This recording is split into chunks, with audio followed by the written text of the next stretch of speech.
Okay, good afternoon, everyone.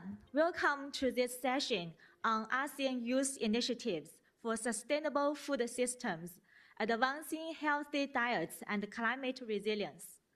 On behalf of the Asian Development Bank and our partners, we are delighted to have you join us today. My name is Yating Ru. I'm a natural resource and agriculture economist at ADB, joined through the Young Professionals Program.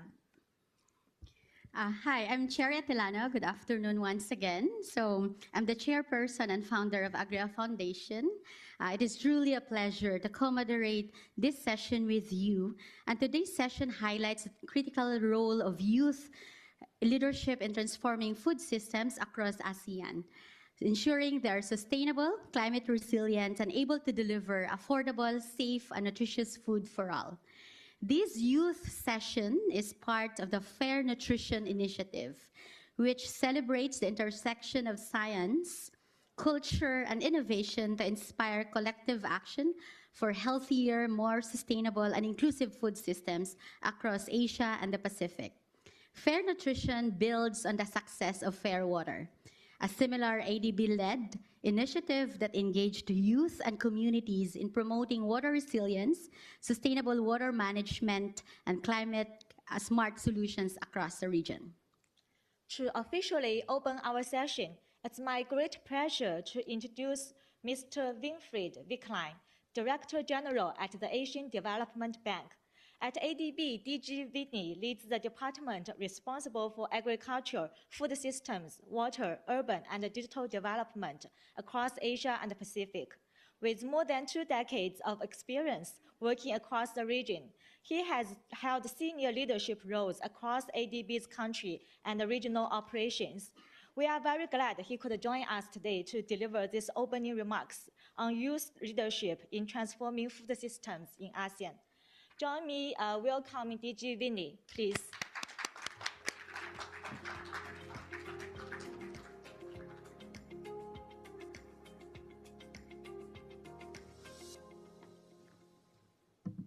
you for the very generous introduction. I have to just again. I did that earlier already. Good afternoon, everyone. It's really a great pleasure to welcome you here. Let me just start by saying that if we want to transform food systems in ASEAN, we will need new ideas, new technologies, but especially we will need new leadership. And that leadership is here in the room today. This is fantastic. So I'm very, very happy to welcome you, distinguished colleagues, partners, and guests, colleagues. And especially the young leaders, I thank you so much for joining us this afternoon. A great pleasure to welcome you to this session on the ASEAN Youth Leadership for Transforming Food Systems and Promoting Healthy Diets. A shout out, special thanks to Agria, Sherry, for the partnership for this session and way beyond this session. It's great to see you again. It's been a year that we haven't seen each other. So across Southeast Asia, food systems are turning at a turning point, a very critical turning point. Climate change is intensifying, natural resources are under pressure, food prices are volatile, and many rural communities are facing increasing uncertainty. And if anything, the pressure is intensifying. At the same time, ASEAN is home to one of the youngest and most dynamic populations in the world. And that does matter because the transformation of food systems will not be driven by policies alone. It will be driven by people, by ideas, and by the leadership of the next generation. At the Asian Development Bank, we often say that food systems must do more than simply produce food. They must nourish people. And that means ensuring access to food that is not only available, but that is also safe, that is affordable, and that is nutritious. But then across the region, we are facing a difficult paradox.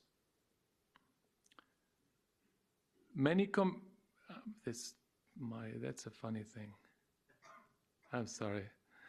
we have, hold on one second, this is jumping around. This is, I should have, normally I blame Microsoft for it, but now I even have to blame Apple for it.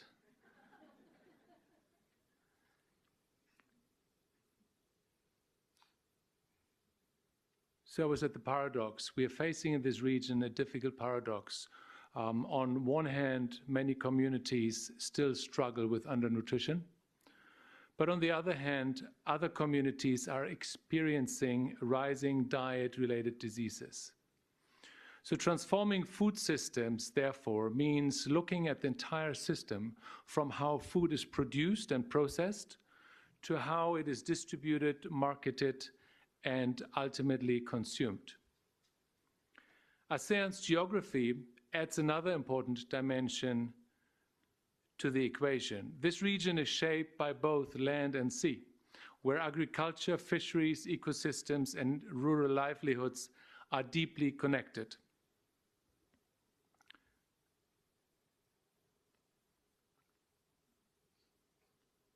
That is funny.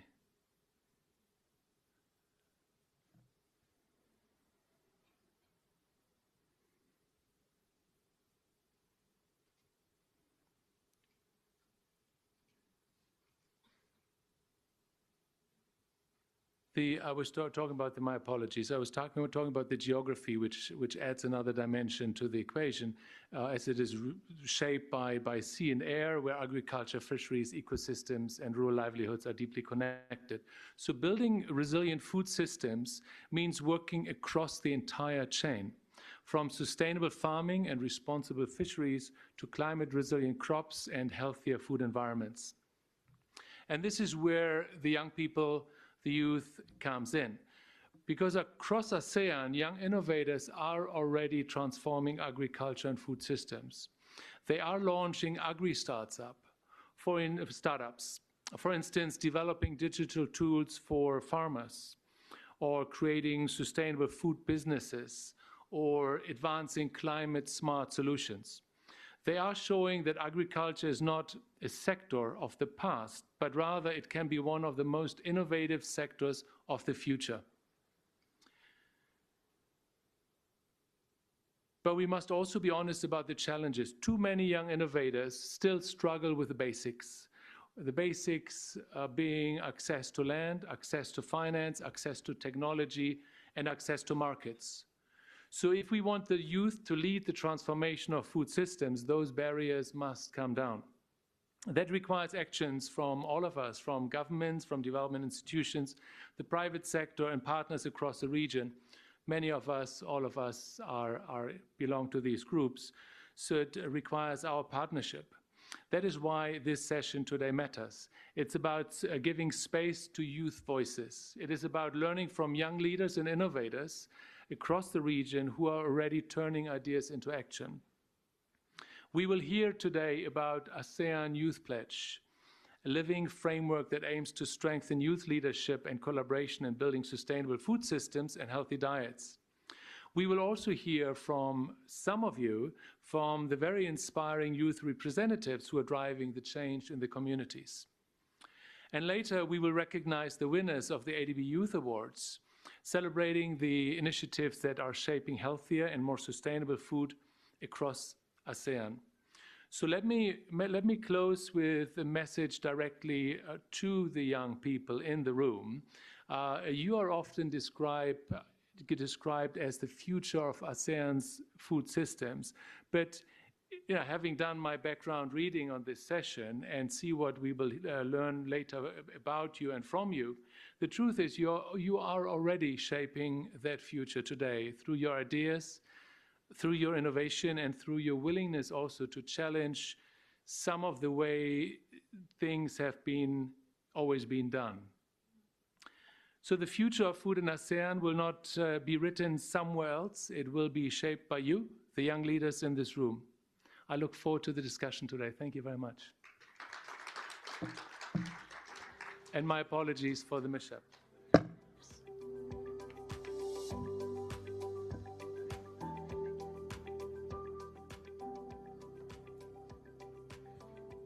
Thank you so much, DG Vinny, for your inspiring remarks, despite the technology interruption. And I expect we have more and more technology interruption as we use more and more technology. And thank you again for emphasizing the importance of empowering youth in shaping the future of food systems. We will now share a short video highlighting the consultation process behind the ASEAN Youth Pledge for Sustainable Food Systems, supported by ADB. This pledge represents the collective voice and commitment for young leaders across the region who are working towards healthier, more sustainable, and climate-resilient food systems. Let's watch the video together.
Thank you for that very energetic and dynamic video.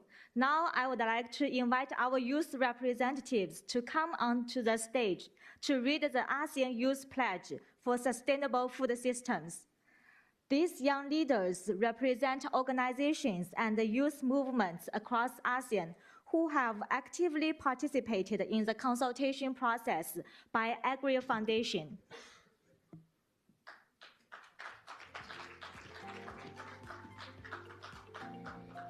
Thank you so much, Yating, and that was a beautiful video. So in this youth pledge, we actually partnered with 4 youth organizations across ASEAN region.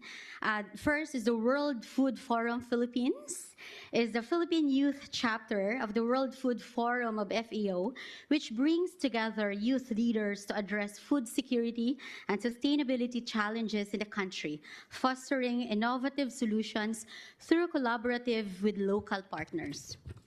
Another youth group we collaborated was the Sun Youth Network Philippines, a youth-led initiative under the Scaling Up Nutrition Movement, our Sun Civil Society Network, aimed at engaging young people in nutrition advocacy, policy improvement, and hunger reduction.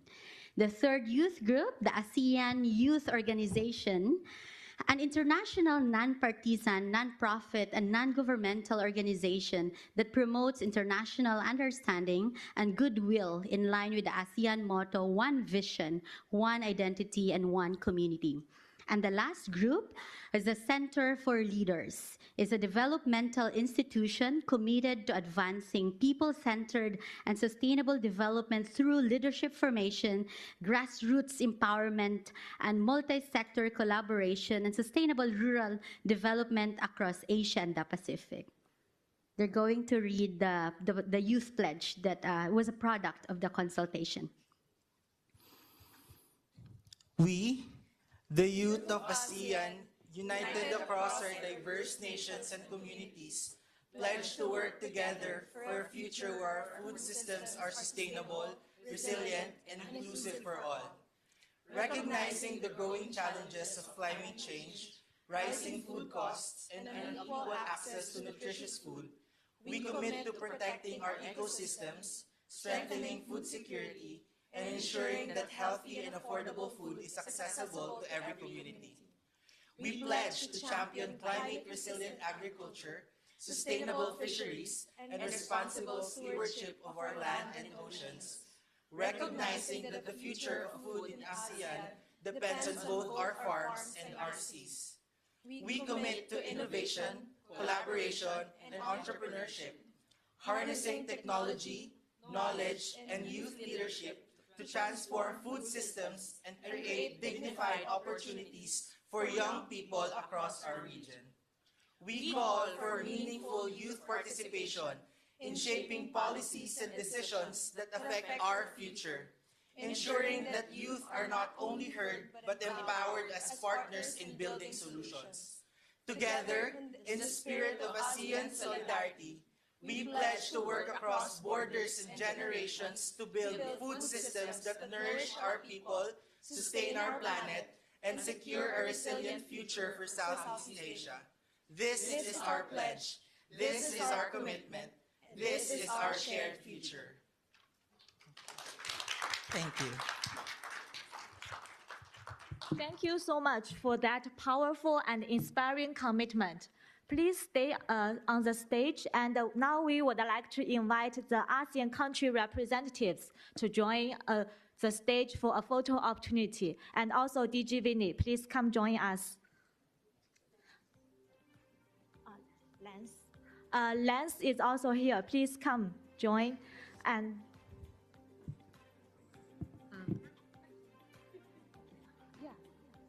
how about the country representative?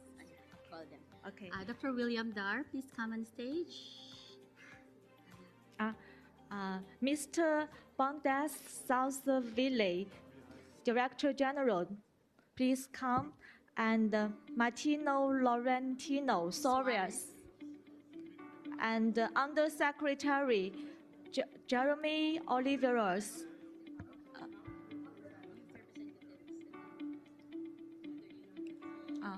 And other youth representatives, please come on the stage as well.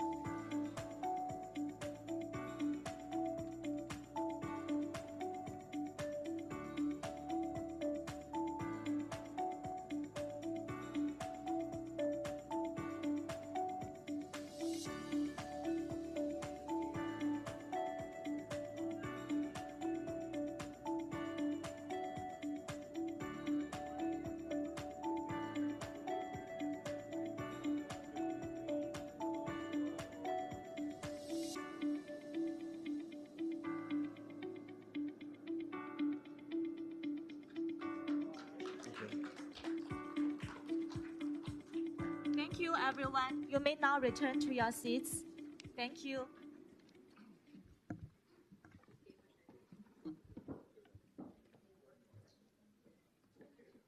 Thank you so much. That's the first part of our program, the Youth Pledge. It was months of work and consultation, and we came up to that pledge with every precise and intentional word chosen by all the youth leaders from different grassroots communities all over 11 ASEAN countries. So in this juncture, I would like to introduce our inspiring speaker. This is actually one of my mentors. He's one of my mentors.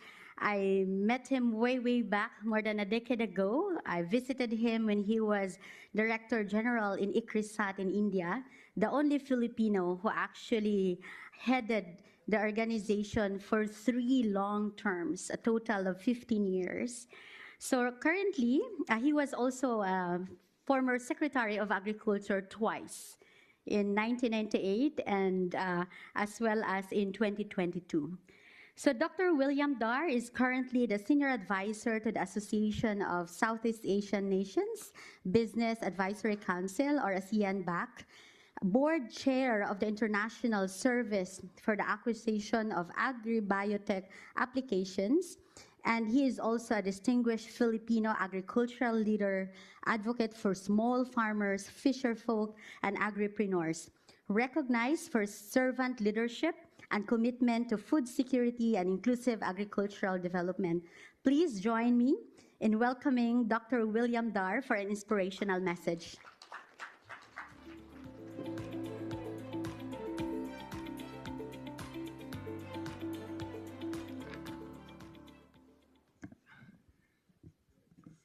Okay. Maraming salamat, Sherry, for the kind introduction. Thank you, Sherry, for the very kind introduction. The Director General of the Sectors Department 2 of the Asian Development Bank, DG Winfred Wicklin, the distinguished partners of the Asian Development Bank, of course, the personnel of the Asian Development Bank, colleagues, and most especially the inspiring youth leaders of ASEAN. Can we give them a big round of applause?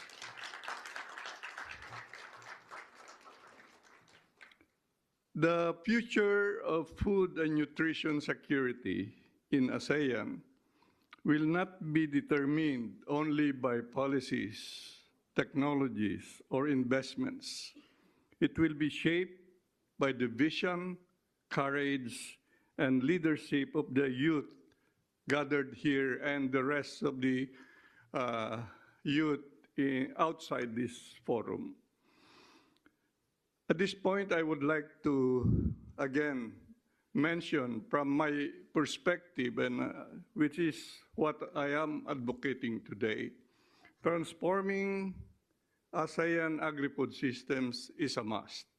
And that involves everyone, every stakeholder in the process. And what are the pillars of transformation? Number one, resilient, regenerative and resilient agriculture must now be operationalized. Last October of last year, the ASEAN Ministers of Agriculture and Food has already put the foundation and is now in place as an ASEAN approach to enhancing agriculture and food security in the region. So the youth of today must now embrace openly. Of course, we know the very challenges and the pressures of agriculture and food systems, and so the very kind of agriculture that we must now, operationalize is regenerative and resilient agriculture.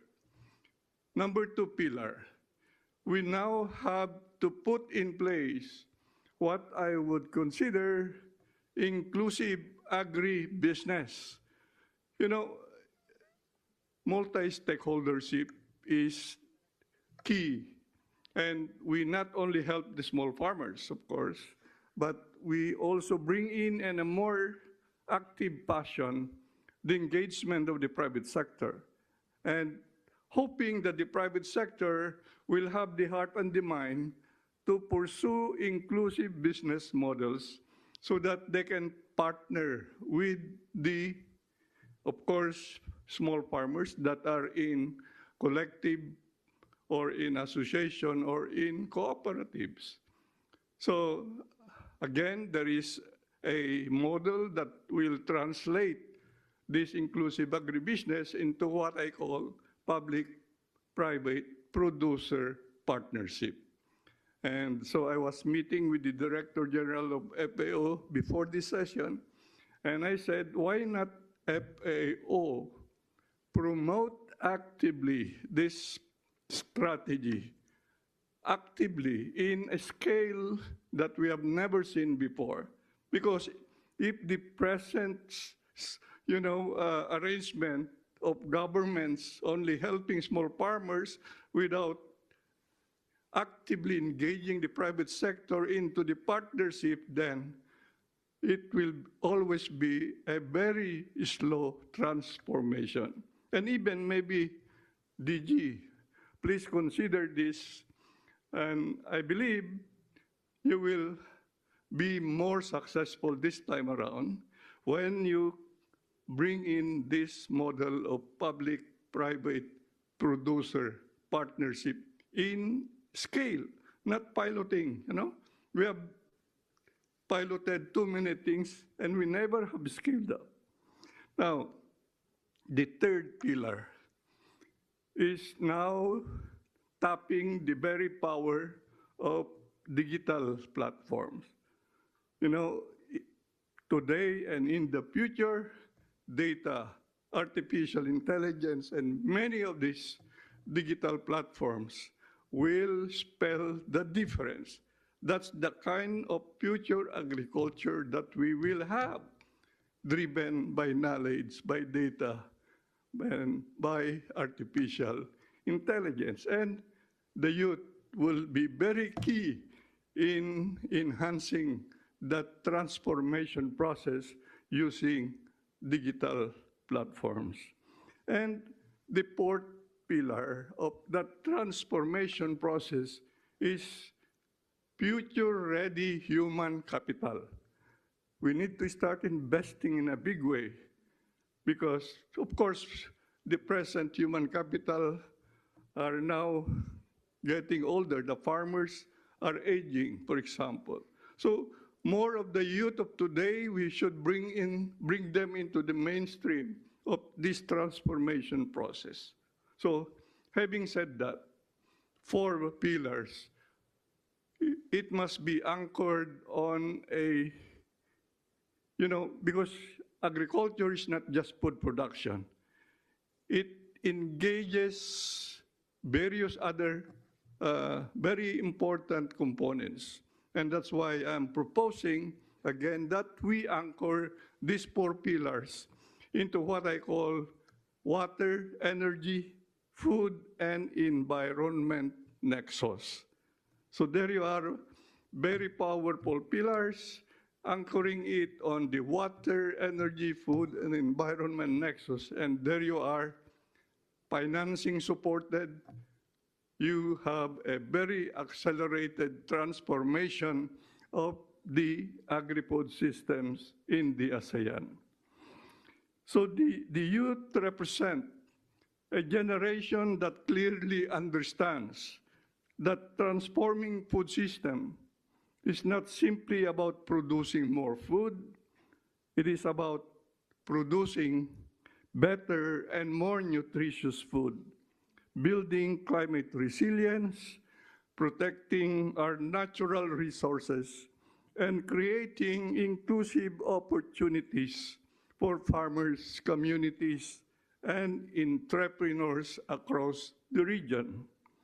More importantly, the youth are the champions of digital transformation in agriculture or in agri-food systems across the ASEAN. So that's now a call to action for the youth to come forward to lead in that digital transformation of agri-food systems in ASEAN. Through your leadership, digital innovation is accelerating the transition toward regenerative and resilient food systems, systems that restore our soils, protect biodiversity, strengthen farmers' livelihoods, and ensure that every family has access to safe, nutritious, and affordable food. During my tenure as Secretary of Agriculture during the Duterte administration, we placed youth empowerment as at the heart of the One DA reform agenda, and we launched initiatives designed to attract the energy, creativity, and entrepreneurial spirit of young people into agriculture. And a living testament, Cherry Atilano was requested to be the ambassador on food security, youth ambassador for food security. Can we give Cherry again a big round of applause? These are the programs I put up, mentoring and attracting youth in agribusiness. We developed a new cadre of young agri-technocrats equipped with the modern skills for agriculture and agribusiness. Through capital access for young agripreneurs, we enabled young graduates to start agricultural enterprises through zero-interest financing, even as early as when I was Director General of the International Crops Research Institute for Semi-Arid Tropics, hosted by Government of India. I already started advocating with the Philippine National Research and Development System the institutionalization of agri-startups. So there is now mushrooming. I mean, that time, from then up to now, it is increasing, in many ways. So there are other of these programs that we have institutionalized because we know that the future of agriculture or the future of agri-food systems are the youth, and we have to engage them young, very young at this age, and because they will be the leaders of tomorrow.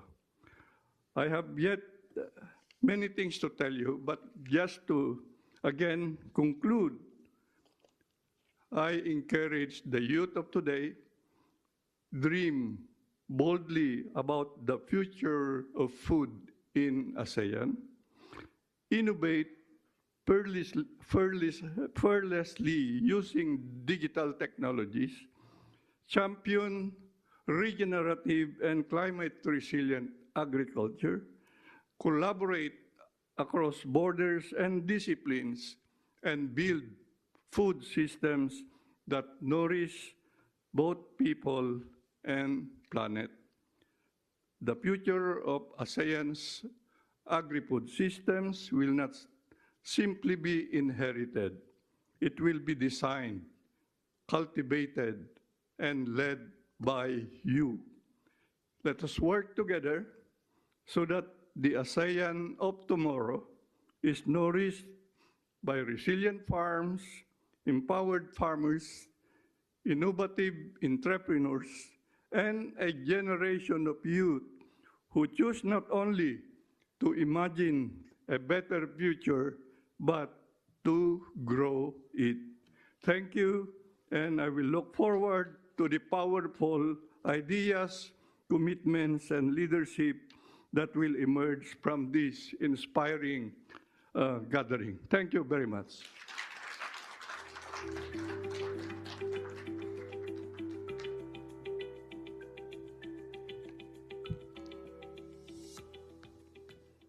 Thank you very much, Dr. William Dar, for that very inspiring message. I think all of us, we have a lot of assignments and things to do and put them into action after that message. We now move on to our panel discussion featuring young innovators and leaders working towards sustainable food systems. Please welcome our distinguished panelists. Please come up on stage and have your seat. Shanaris Tamondong, a youth leader from the ASEAN Youth Network, driving nutrition and food security initiatives. We have Kinja Tauli. Kinja is an indigenous rights advocate working to preserve and promote traditional knowledge in the Philippines. A third one, we have Lionel Chris Buela. He is an assistant professor at University of the Philippines, Los Baños, specializing in water management, climate adaptation, and sustainable agriculture. And then we also have Gerard Nadonza, a co-founder of Mindanao, Seafood Connecting Mindanao Fishers to Markets Responsibly. We also have Ms. Just Daguob, an agriculturist advancing organic biodiversity-friendly farming. And lastly, we have our very good friend from Timor-Leste, Ameta da Costa Alves. He is a coffee entrepreneur from Timor-Leste, empowering farmers and youth through quality coffee production.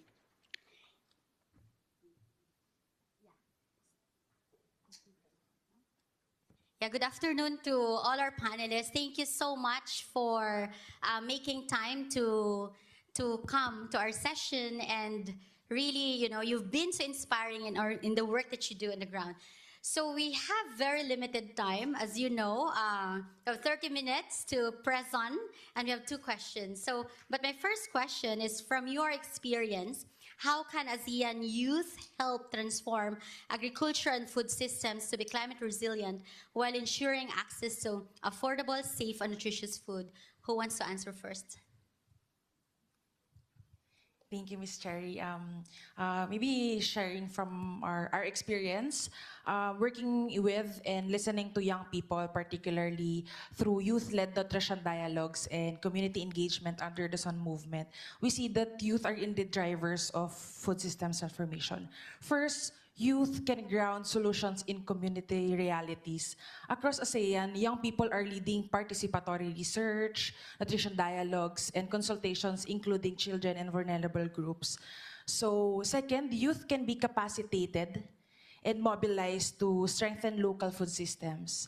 Many are already engaged in community gardening, urban agriculture, and local food production, and often sharing harvest to their community members or family members, and at the same time innovating through food processing and value addition through underutilized and nutrient-dense climate-resilient crops.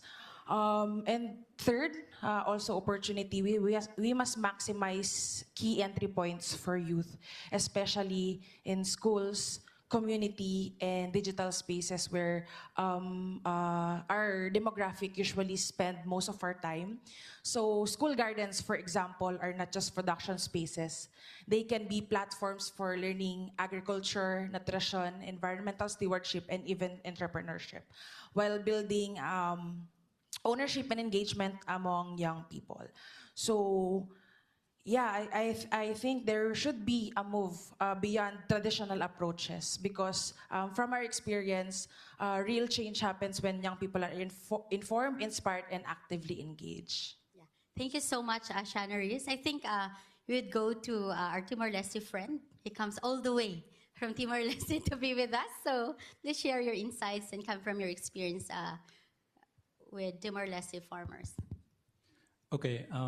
First of all, thank you very much for ADB that invited me to participate in this forum or this event. This is my second time here. I think it's before I came here as a staff that working in a coffee sector, one of the coffee company back in Timor-Leste as a staff. But then I start my own cafes. I think it's about the first question one. I have like as for my experience working in Timor-Leste as a cafe at Sabe Youth, transform food system focusing on like 3 things. One is about the value creation, innovation, and food system connection. I think value creation, especially sometimes about the food or agriculture sector, everyone treat them as a last part. Especially in Timor-Leste, the farmers not really seeing the agriculture as a first priority because, especially for coffee, the price of coffee is really low. So they treat agriculture sector as the last thing. So that is why Cafe at Chavez, like my company, we look at how we can change the farmer mindset in order to going back to the farm. By provide the training to them to see the value of the farm or the product that they are doing in order to give them sustainable price for farmers, also give the value to the farm. So I think now we are talking about all, like right now we are living in the digital world now. So youth can bring innovation, technology that to the farm to improve the value for the farm. But one of the things that we need to think is all the farmers that are in the farm now is very like aging, just now saying. The other thing is there are some of the challenges of where that we can see that as a benefit for the agriculture, so that young can take action to lead the agriculture. If people just see as a practice and things like that, I think it's not really attractive to going back to the farm. Yeah. Thank you very much. Mita, we can go back to you later on, maybe for the second question. But I'm so interested with Kinja, because you're working with indigenous communities. So how do you see young people in the indigenous communities changing our food systems, or they're already keeping the right food systems? Yes, so I'll be speaking from the indigenous perspective. And for the indigenous youth, I think what can best help is for us to reclaim, revalue, and revitalize our already existing indigenous food systems and indigenous natural agriculture.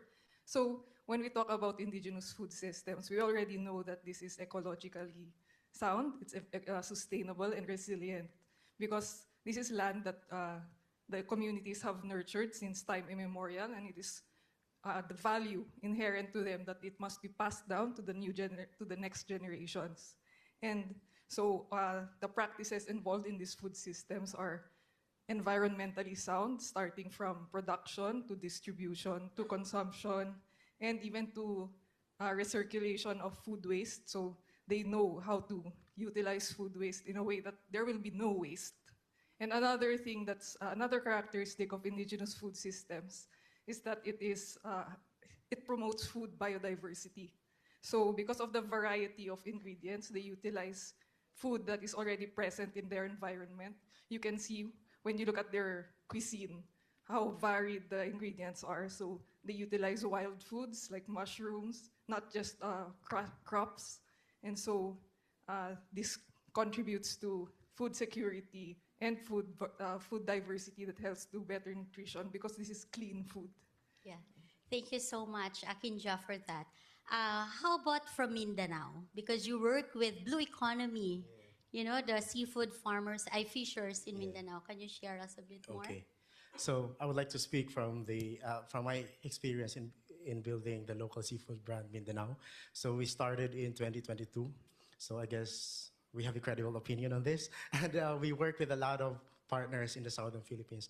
And I just came to realize that my thoughts on this have a lot of similarities with what Ms. Kin has just mentioned earlier, that the best way for the food systems to be inclusive, innovative, climate resilient, and affordable for all is that for the younger generations to push for local perspectives and local initiatives. Because, you know, in today's world, in a hyper-globalized, homogenized, commodified food systems, there must be a movement coming from the local communities to decolonize our diets. You know? And also, it is by promoting, further developing, infusing science with our traditional farming techniques and fishing, indigenous fishing technologies, our local ingredients, native food products, and also promoting co-farming with nature. And also, we've learned through Mindanao Seafood that the best way to implement this is to address both ends of the value chain. So you have to work in the beginning, like on the supply side. So what we do is that we source directly from the seafood producing communities. We partner with the fisher folk organizations, the fishing cooperatives, the community-based women-run post-harvest processing facilities in Mindanao. And then we deliver this produce direct to the household consumers or the institutional buyers, like mostly here in Metro Manila. So these are hotels, restaurants. And somewhere in between, we underscore the importance of responsible seafood sourcing, justice, equity, food safety, traceability, and also making them understand that all of us are important actors and stakeholders of this local seafood value chain. Yeah, thank you so much, Gerard, for that one. It's really like refreshing coming from the Blue Economy group, because we're always like planting, but the seafood industry actually is a huge part of ASEAN. I would like to listen to a professor in University of the Philippines. What can you say about your teaching basically young people? Yeah, thank you very much for the question. So I've been only working at the university for 3 years, and based on my experience, ASEAN people can help in transforming agri-food system by not simply changing or improving farming, but by changing how systems work. So in one of our projects in the university, we try to engage students to do research. One of the projects that we are leading right now is AquaSmart, which is adaptive quantification and subsurface monitoring for advancing resilient agricultural and aquaculture technologies. So we try to combine or integrate the integrated water management for both agriculture and aquaculture perspective. So in this, we try to develop modern technologies through the use of IoT sensors as well as data. We are now living in a digital world, so why not take advantage of all the data that we are collecting every day? So we can build models, machine learning algorithms that can help farmers decide better. And in the Philippines, we are very vulnerable to climate extremes like rainfall and typhoons, which are affecting extremely our farmers. We've been engaging with farmers through our international projects, and we see how they are getting affected. So through engaging youth in our projects, we help build younger minds and make them more open to developing systems that will make people that will make food more accessible, nutritious, and also healthy. At the end of the day, youth brings in technology and system transformation, and when those two are integrated, this can help in transforming agri-food system at a scale. Yeah, thank you so much, Lionel. I want to sit in your class one of these days. Last is with Jess. Jess, you're an agriculturist like me. We share the same passion for organic and biodiversity. Can you share a bit more? So, good afternoon to everyone. So, I believe the ASEAN youth really has the power to transform the food systems. For they are the ones who will handle and the ones who will drive the future. So, one thing that I would like to tell them, especially the young leaders, is for them to grab the opportunity to create a new system that would be sustainable and become, for agriculture, to become climate resilient. So my perspective is coming from the service sector. Actually, before I have worked with the government sector, I have been with the NGO in Negros Occidental. And coming from this experience, I can say that before we teach the people, we should be the ones who would lead the way. We should lead the path. Learning from the farmers, given the notion that they have learned a little, they have no or little knowledge at all, they need motivation. So we should work with them. We should learn how to integrate their knowledge with the new knowledge that we will be able to discover, and give them the confidence that they can do it. Let's start with the grassroots in working through our way up, through the goal that we want, because it is difficult to handle the farmers, if you could only have imagined. So we need them to be inspired and, of course, motivate the future generation, their children. May it not be being an agriculturist, may it be being in the information communications technology, computer engineering. All we have to do is to collaborate through different disciplines and come up with a solution to be able to address the problem with climate change and for us to be able to bring nutritious food in our tables. Thank you. Thank you so much, Jazz. What I've learned from all your answers, Shireen is discussed about nutrition-sensitive agriculture and really young people in ASEAN region are inspired to really push forward on that one. Kenja was really keeping and preserving biodiversity, and the more colorful your food on your plate is, that's actually the system that indigenous people are promoting. So let's keep that and advocate that. And of course, Fam Lionel, I want to sit in your class. I was telling you, data-driven agriculture, especially, engaging a lot of young people in extension work, but bringing information and data to the farmers as well as connecting to markets. And Gerard, I want to swim and dive on your oceans later on, but beautiful work in connecting the fishers to market. But vice versa, right? Integrated model. You look for the market first, and then you go back to the fishermen so that they learn how to catch and use proper tools that will not destroy the bottoms of our oceans. And of course, Just, thank you. I come from Negros. I really listen to sugarcane farmers, and you listen to the farmers. Actually, they're the best solutions to their problems, that's what you're saying, right? And lastly, Amesta, thank you for your work in coffee farmers. I learned about value addition, not only planting coffee, but really making sure that coffee are transformed into beans and really inspiring young people to be entrepreneurial and showcase this value addition.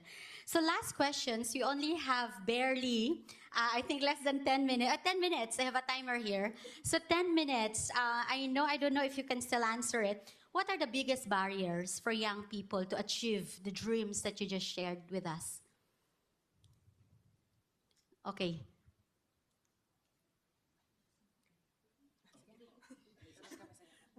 For us, the biggest barrier is that it was mentioned earlier, the aging population and how children are not interested anymore in farming. So we want to encourage and cultivate it while they are young. So we've even started partnering with schools so that even from elementary, they already learn how to appreciate where their food is coming from and how to produce it. So we really have to start young so that this will lead to better things in the future. Yeah, I think it's first part is same thing about the aging side one, especially for agriculture sector, and then the second part is about not just capacity building, but also like access to financial and land. Because I have some experience, like last 2 years when I first started my own business, then tried to build up like a 3 storage cafe. Just launched for 1 year, then the government demolished. So it's a little bit tough that you don't have it's like accessible land for a young actor that wants to implement or to develop their innovation idea or things like that. It's going to be also the toughest challenge, and also the financial part one. I think it's just to say that. For young people are not avoiding the agriculture, but sometimes they are avoiding the system that is not really valuable for young people, especially if you look at the agriculture sector as a business or as a profitable business.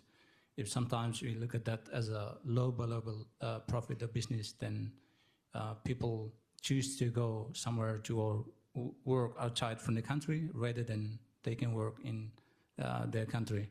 If we can break all this barrier, then people will lead the agriculture sector, I guess. Thank you. Thank you so much. Professor?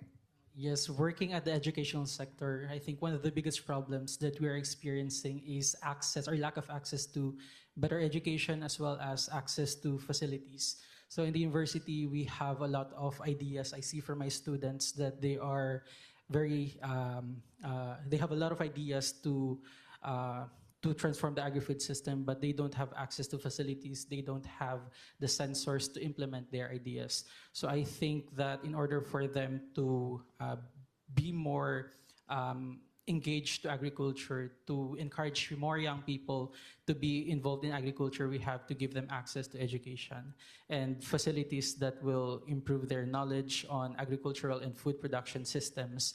And I think that when we address all these policy and institutional gaps, we'll be able to create students or young people who are not only interested in agriculture, but are also leaders in transforming the system.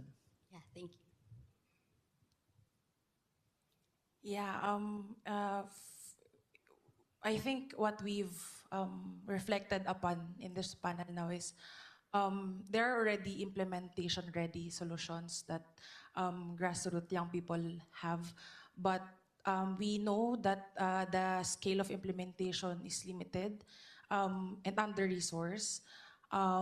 So there comes the challenges on access to financing and land and seas. And another one is perhaps as we recognize youth leadership in our work in food systems transformation, we also institutionalize and formalize these platforms where we don't just discuss with each other, but we design, we implement together, we monitor, and see the accountability of these initiatives. And one that I would want to resonate as we discuss with other young leaders in this space is that we hope that as we implement the investments in the food systems transformation is that we have that we call youth impact lens, that we become intentional we design how it should meaningfully include and collaborate with young people. I think moving forward together. Yes. Now, don't talk about us without us, right? That's basically the youth, right? A lot of people are planning our lives. I think it still belongs to the youth. I'm faking it, okay? But I think don't talk about us without us. Don't plan about us without us. I think that what you're saying, that from now on, youth are actually being involved. That's why ADB is doing this. This is a very important pillar and really direction that ADB is doing just specific for the youth. That's why the Youth Pledge, I was telling you, it could be someone drafting it and you just read it. But no, you drafted it and you read it and you committed to it. Okay, so we'll follow through with your actions after that. So we have 3 minutes left. Maybe quick from Just and then Gerhard. Okay, so I think there are a lot of commendable projects and programs, even in the government. And maybe the issue there is those are just short term when we say projects. So coming from the government sector, I would like to give a solution or suggestion to have a programmed plans for this instead of short-term projects to focus on long-term sustainability instead of short-term solutions to these projects, because everybody are really willing to take part in this issue. So we hope that also through the efforts of the government for these projects to be able to reach the programs of the government. Okay. So everyone is saying about, the biggest barrier is the lack of access to capital, to financing. And I would like to attest to that. I started Mindanao Seafood with my own savings.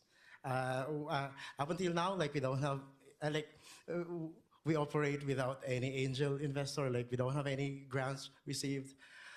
But right now, in our 4th year of operation, we are moving an average of 50 tons of locally sourced, 100% community-supported seafood in major markets in the Philippines. So, I believe, our story is not special because, when we started, I was just a young idealist entrepreneur. No banks would take me seriously, but right now, we are talking about the lack of access to capitals, land, and education. If they are already in place, there could have been more of something like what we are doing. Yeah. Wow, thank you so much for our educators, advocates for indigenous communities, advocates for youth to be involved in nutrition-sensitive agriculture, and of course, we have entrepreneurs. from Gerard, and then Amesta from Timor-Leste. I think I'm seeing, and I'm so enthusiastic with the ASEAN youth in agriculture. You alone as examples, you know, despite the limitation of land, you know, access to land, despite the limitation and access to financing, you're here forging it on. So that alone is such a very good role model for the fellow youth in our ecosystem and in ASEAN to really push forward. As I was reading before this, actually, ASEAN is a very young population with an aging average age of farmers at 58, but the population of ASEAN is 24. So imagine 58 years old farmers all over ASEAN countries are feeding a 24-year-old population. So hopefully we will change that part. Thank you so much for really joining our panel, and thank you so much for coming over and expressing your insights, your experience, and being an inspiration to all of us.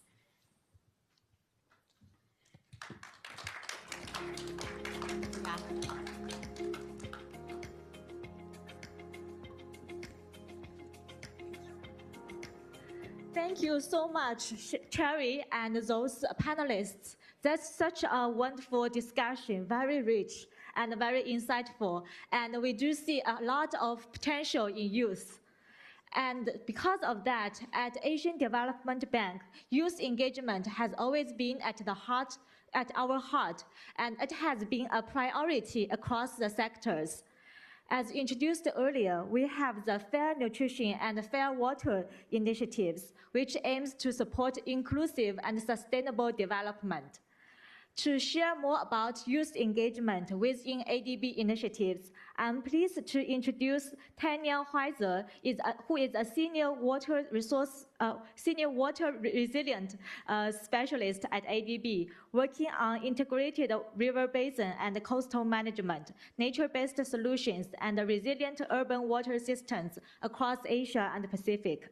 And also Meredith Kwa, who is a senior investment officer at ADB's agribusiness investments team, driving sustainable private sector growth in ASEAN. Tanya will speak about ADB water and youth action, and Meredith will discuss youth engagement in private sector initiatives. So the floor is yours.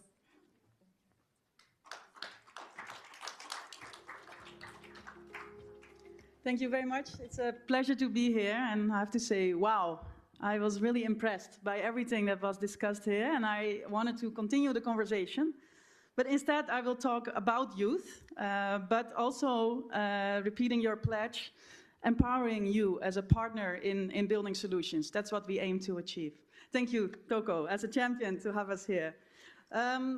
No water, no food. So although the youth action agenda is focusing on water, we definitely take urban design, urban resilient cities, as well as food systems into account. Yeah? Because I have 3 minutes and I already wasted 30 seconds. The average age is 24 in ASEAN. In Asia Pacific, we have 700 million people in the age of 15 to 24, which means there's about 56% of the world population that is living in our region. So I think it's a great force of change. So let's make use of that and also mobilize and empower you. I wanted to touch on malnutrition, the relation with water and young people, but I will skip this one because it already came across. Some of you received the summary of our Water and Youth Action Agenda. It was developed together with 50 young professionals last year at the Asia Pacific Youth Symposium here in ADB. They came from all over the region and contributed with input to this. We want to focus on 4 areas. First of all is to build the capacity.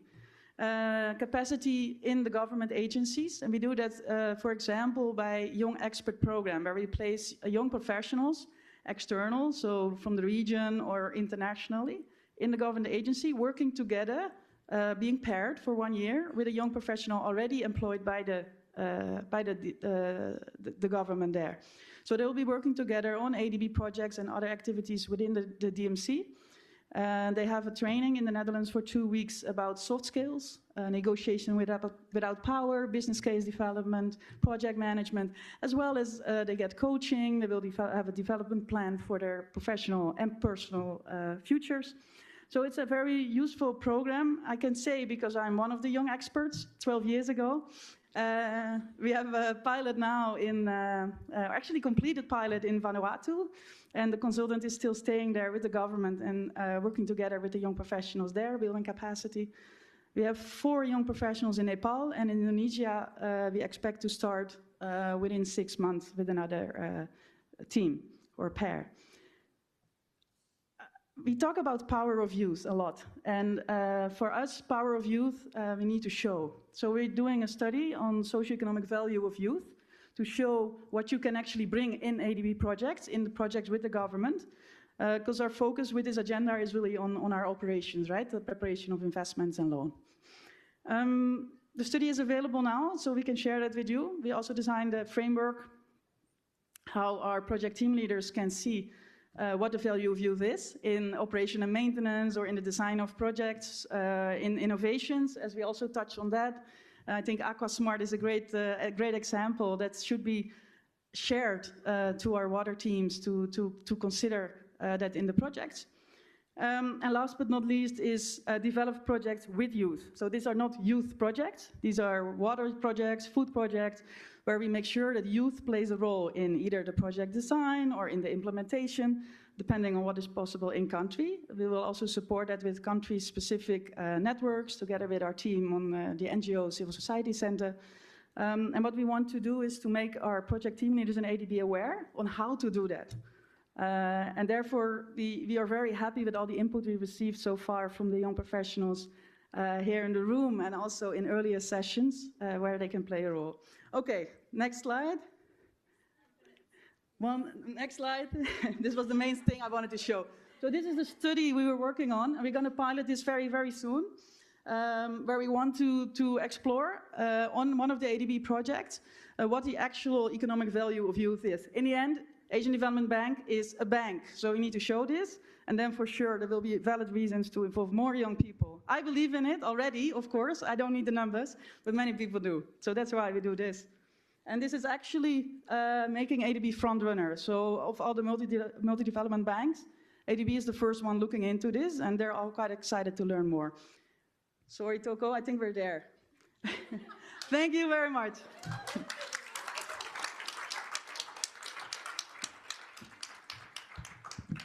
Thanks for that, Tanya. So I'll also try to make this quick. I also just have 3 minutes. So good afternoon, everyone. So I think today we've heard a lot from the various youth representatives, from nutrition advocacy to academic research to promotion of indigenous wisdom, sustainable fisheries, and of course from agri-entrepreneurship from our friend here from Timor-Leste. But I'd also like to share another perspective. I also count myself as part of this youth movement, but my field looks a bit different. So I'm Meredith Kua. I'm a senior investment officer here in the Asian Development Bank, specifically in the private sector operations, agribusiness investments team.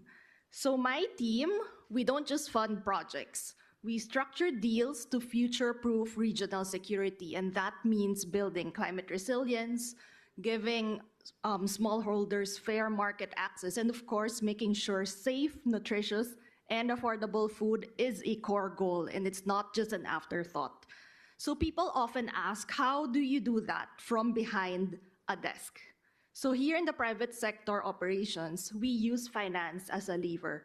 So we step into spaces where commercial lenders usually shy away from, but that capital comes with a purpose. It usually comes with a clear mandate for tangible, sustainable change. For example, here you would see that we provided a 150 million blue loan to Thai Union, but it wasn't just a check for working capital, but rather it was tied to a commitment for them to reach 100% sustainability certified shrimp by 2030. And it was also the case for Ecom, wherein we extended 175 million working capital loan, which helped 62,000 coffee farmers become more climate resilient. while also launching a gender action plan to empower women in these communities. So another key takeaway here is when we talk about food and agri-value chain, we look at it as a circular system. So it encompasses everything from agricultural inputs to processing, food and consumer products, retail, and down to recycling. And if you look at here, the heart of what we do is really the 450 million smallholder farmers in ADB's developing member countries. And the numbers on this slide reflect our impact. So over the last decade, we have closed 51 transactions and deployed $2 billion across 22 countries. And beyond this balance sheet, we have extended 18 million in technical assistance to nearly 100,000 smallholders. So I'd like to leave you with a final thought on participation. Development finance is a powerful tool to enable change, but whether you are in the front lines, like the speakers and panelists that we have today, or someone working behind a desk like me, we are all working towards the same goal: fairer wages for our farmers, better nutrition for our families, and a climate-resilient future for us all. Thank you.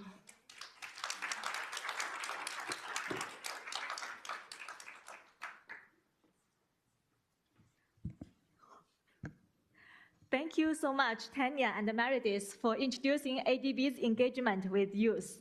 We now move to an exciting part of our program, the ADB Youth Awards, Shaping a Healthier Food Future in ASEAN Countries. This initiative recognizes outstanding youth-led initiatives that are driving innovation and impact in sustainable food systems across the region. The inaugural round of the awards drew 58 inspiring entries from 8 ASEAN countries, showing the next generation shaping a healthier, more sustainable food future. Before we proceed with introducing our awardees, we would first like to acknowledge the support and the valuable contributions of our judges, who carefully reviewed the nominations and faced the difficult task of selecting from the many inspiring youth stories they have received.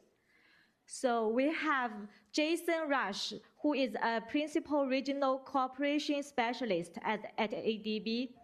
And we have Dio Rahat, who is the Vice Chair of Research and Senior Research Economist at the ADBI.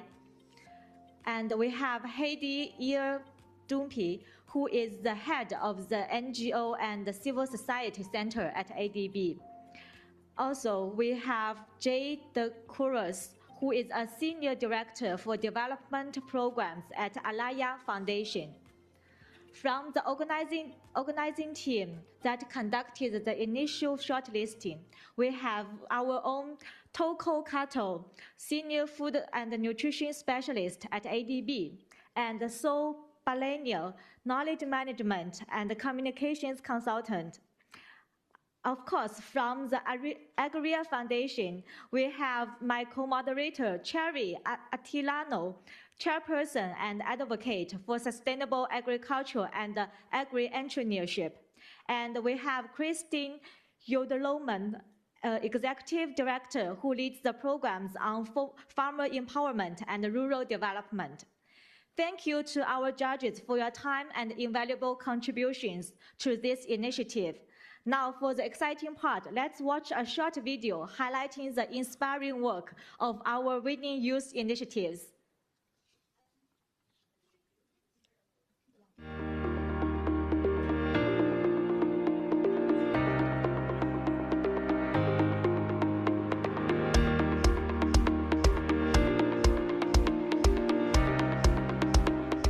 Hi everyone, my name is Joseph. People know me for my love for farming. But my real passion is leading my community. For me, leadership is not all about being in charge. It's about making sure that no one is left behind. I spend my days working with the local farmers and talking to the young people.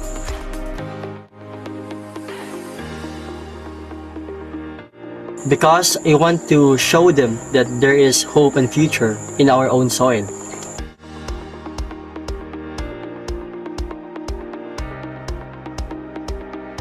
One of my goals is to promote a healthy diet.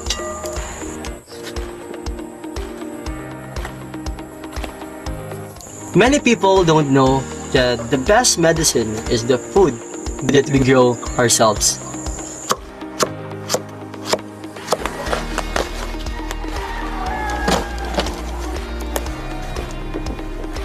Here in our farm, we focus on farm-to-table food. We actually harvest fresh vegetables from our garden and we actually serve our food.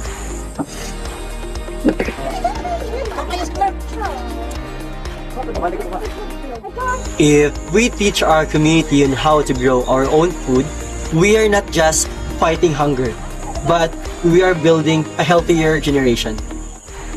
I believe that a healthy community starts with a healthy food system.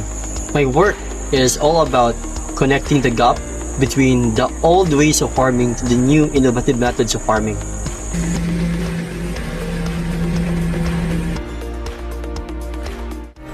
Being part of this award really helped me to share my mission, creativity, and my passion to other people. Thank you so much, everyone. And again, my name is Joseph, and I'm proud to be the voice of the young farmer. Hello everyone, my name is Sharifah Seka Fatma. I'm from Aceh, Indonesia. I'm an environmental activist and community practitioner. In this forum, I look forward to learning from other inspiring speakers and youth leaders across the region. Because transforming our food system is not something any single country or community can do alone. Sahabat Hijau was founded in 2015 with a simple vision: to empower communities to transform environmental challenges into opportunities for sustainability and resilience. We support 5 villages in developing community-based waste management system, and part of that, 2 communities have vegetable gardens where compost produced from organic waste from waste collecting point. Sahabat Hijau is driven by young environmental specialists. Our 5 waste collecting point, or our 5 village, is managed by housewives, 92 housewives. Inclusivity is also central for us. Our program actively involves people with disabilities and members of minority groups, ensuring that environmental action becomes a space where everyone can participate and contribute. And the last, I strongly believe that when communities are empowered, waste can become resources, challenges can become opportunities, and local action can create global impact. Thank you. Hello everyone, we started Recyclo in 2017 with a vision to lead the circular economy and drive sustainability across Southeast Asia. I'm Oka, co-founder and CTO and CFO of Recyclo, with more than 11 years of experiences in finance and engineering. We aim to become the leading zero waste, zero carbon solution provider in Asia. Our mission is to build a more sustainable future through innovative management of waste, energy, carbon, and ESG data analytics. Recyclo is a Southeast Asia digital circular economy platform. We offer end-to-end solutions including carbon footprint solution, ESG data analytics and compliance reporting, waste audit, waste segregation and collection, training and awareness programs. Every month, we manage over 5,000 tons of waste and reduce over 25,000 tons of CO2 emissions. Our platform also empowers businesses track, sort and recycle waste responsibly, helping them reduce their environmental footprint while complying with ESG and regulatory standards. Unlike traditional waste collectors, Recyclo ensure full traceability, measurable impact, and continuous improvement through digital tools and analytics. We are a team built on strong and complementary expertise. My co-founder Yamin is a serial entrepreneur, and our CEO and who has built several tech startups in ASEAN. We operate in 5 countries across Southeast Asia and have signed 40+ MOU with government agencies, farmers, and partners. We collaborated with embassies, global organizations, and top operations.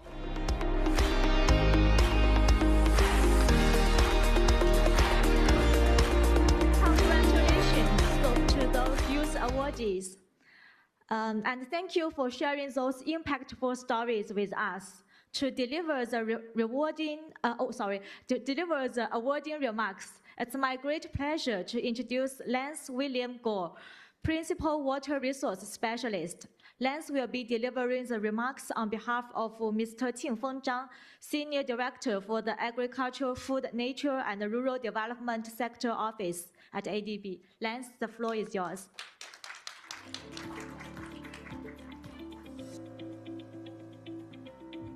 Good afternoon, everyone. I'm Lance. Youthful Lance? Not youthful Lance. Actually, I think Jingfeng asked me to join to present on his behalf because he wanted someone more youthful. So I'm going to claim that anyway. So good afternoon, distinguished guests, partners, colleagues, and most especially our inspiring youth leaders from across ASEAN. On behalf of the Asian Development Bank, it's my great pleasure to welcome you to the awarding ceremony of the ADB Youth Awards, Shaping a Healthier Food Future in ASEAN countries. Today we gather to celebrate a new generation of leaders who are helping transform one of the most important systems that sustain our society, our food systems. Food systems encompass everything about how food is grown and harvested, to how it is processed, distributed, and ultimately consumed. These systems shape not only food security, but also nutrition, livelihoods, environmental sustainability, and economic development across our region. Across ASEAN, food systems face complex challenges. Climate change is affecting agricultural productivity and natural resources. Many smallholder farmers and fisherfolk face growing uncertainty. At the same time, millions of people struggle to access affordable and nutritious foods. These challenges remind us that transforming food systems is not simply about producing more food, it's about ensuring our food systems deliver healthy diets, support resilient livelihoods, and protect the ecosystems on which they all depend. Food systems transformation requires innovation across the entire value chain, from farm to market to table. It calls for climate-resilient agriculture, stronger local food economies, improved supply chains, and greater access to diverse and nutritious foods. And importantly, it requires the creativity, energy, and leadership of our young people. Across ASEAN, youth are already leading this transformation, and we saw this today. They are developing digital platforms that connect farmers to markets and improve access to information and finance. They are strengthening community initiatives that promote sustainable agriculture and local food systems. They are preserving indigenous knowledge and cultural food traditions that contribute to healthier diets and resilient communities. These efforts show that the youth are not only participants in the food systems, they are innovators and change makers shaping the future of food in our region. The ADB Youth Awards was established to recognize and elevate these remarkable contributions. Through 3 award categories, individual, community, and digital innovation, we celebrate young leaders who are demonstrating real impact in strengthening food security, improving nutrition, and building more resilient food systems across ASEAN. At ADB, we firmly believe that the youth are essential partners in this journey. Their ideas, innovation, and leadership are critical to building food systems that are inclusive, sustainable, and capable of nourishing future generations. To all the youth representatives and finalists here today, your work is already making a difference.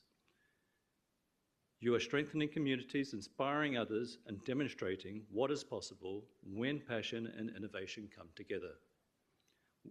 As we recognize our awardees today, we also celebrate the broader movement of young leaders across ASEAN who are working to build healthier and more resilient food futures. Congratulations to all our awardees. We look forward to seeing how your leadership will continue to shape and transform the food systems in the future for in the region. Thank you.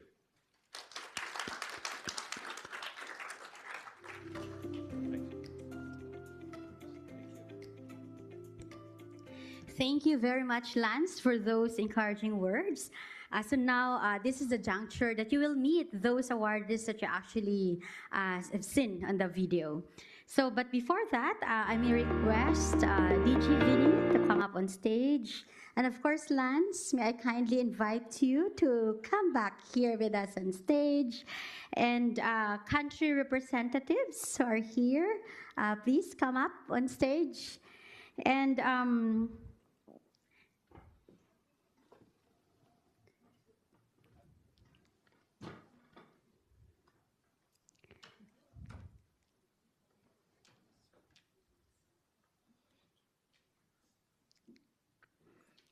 okay, so I think we're all complete. Maybe we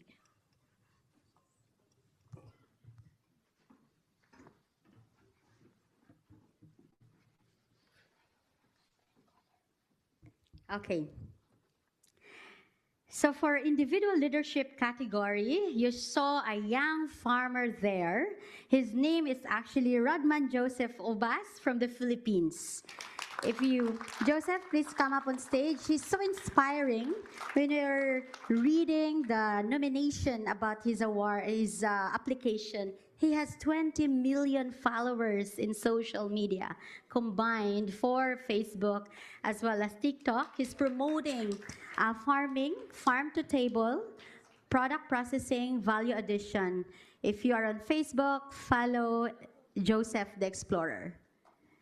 He has a total of 800 million views showcasing Filipino farms and Filipino cuisine. Congratulations, Joseph.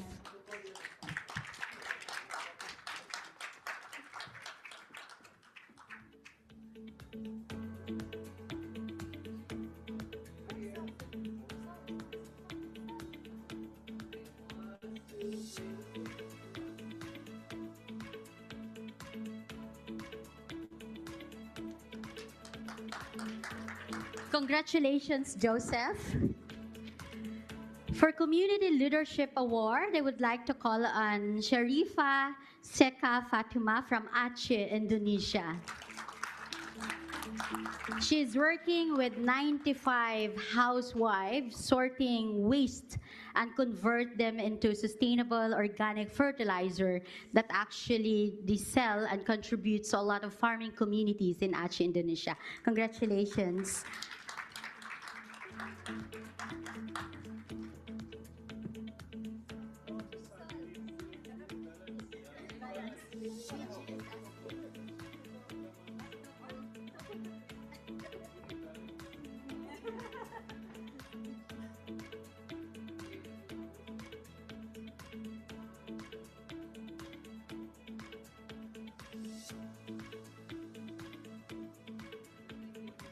Thank you so much and congratulations, Sika.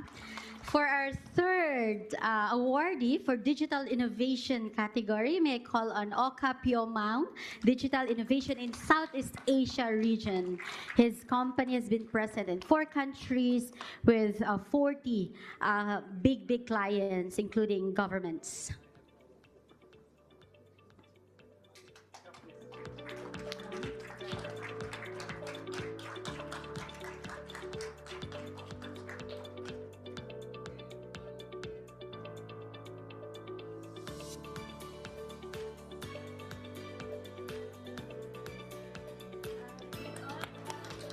We may call on all the awardees to come back. Seka and Joseph to join for a final photo.